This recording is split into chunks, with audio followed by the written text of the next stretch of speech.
ഇന്നൊരു കുട്ടി മിനി വ്ലോഗാവെന്ന് വിചാരിച്ചു. ഇന്ന് രാവിലെ തന്നെ പോണത് എൻ്റെ ബ്രൈഡിനെ കാണാൻ വേണ്ടിയിട്ടായിരുന്നു. ഒരു ഹെയർ ട്രയൽ ഉണ്ടായിരുന്നേ. എൻ്റെ ഹസ്ബൻഡിൻ്റെ ഹെയർ കട്ട് ചെയ്തിട്ട് കൊളായതിൻ്റെ സങ്കടമായിരുന്നു ഹസ്ബൻഡിന്. അങ്ങനെ നമ്മൾ പോണത് പെരിയയിലോട്ടാണ്. അങ്ങനെ ട്രയലൊക്കെ കഴിഞ്ഞ് ഇറങ്ങുമ്പോഴാണ് പെട്ടെന്ന് ആ കാര്യം ഓർത്തത്. നമ്മുടെ ആയമ്പാറ കള്ള് തൊട്ടടുത്താണെന്നുള്ളത്.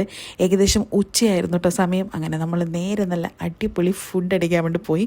കള്ള് ഫുഡ് പ്രത്യേകിച്ച് പറയേണ്ട ആവശ്യമൊന്നുമില്ലല്ലോ.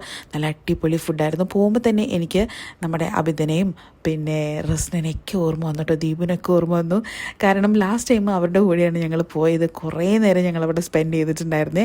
അങ്ങനെ ഫുഡൊക്കെ വന്നു. പിന്നെ പ്രത്യേകിച്ച് പറയേണ്ടതുണ്ടല്ലോ, താറാവിൻ്റെ ആ നെയ്യുണ്ടല്ലോ, എന്ത് രസമായിരുന്നു. ഭയങ്കര ടേസ്റ്റ് ആയിരുന്നു കേട്ടോ ആ കറിയിൽ നെയ്യൊക്കെ കഴിക്കാൻ വേണ്ടിയിട്ട്.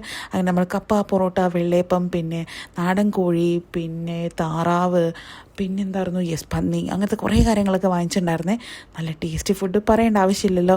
അങ്ങനെ ഫുഡൊക്കെ കഴിച്ചു. നല്ല വയറും മനസ്സും ഒക്കെ നിറഞ്ഞിട്ട് നമ്മൾ നേരെ തിരിച്ചു വരികയാണ്. എന്നിട്ട് നമ്മൾ നമ്മുടെ കാസർഗോഡ് റെയിൽവേ സ്റ്റേഷനിലോട്ട് പോയി ടിക്കറ്റ് ബുക്ക് ചെയ്യാനുണ്ടായിരുന്നു. അങ്ങനെ ടിക്കറ്റും ബുക്ക് ചെയ്തിട്ട് നമ്മൾ തിരിച്ച് നേരെ വീട്ടിലോട്ട് വരികയാണ്. അപ്പോൾ താങ്ക്സ് ഫോർ വാച്ചിങ്. അടുത്തൊരു വീഡിയോ ആയിട്ട് വീണ്ടും കാണാം. Keep in touch. ബൈ.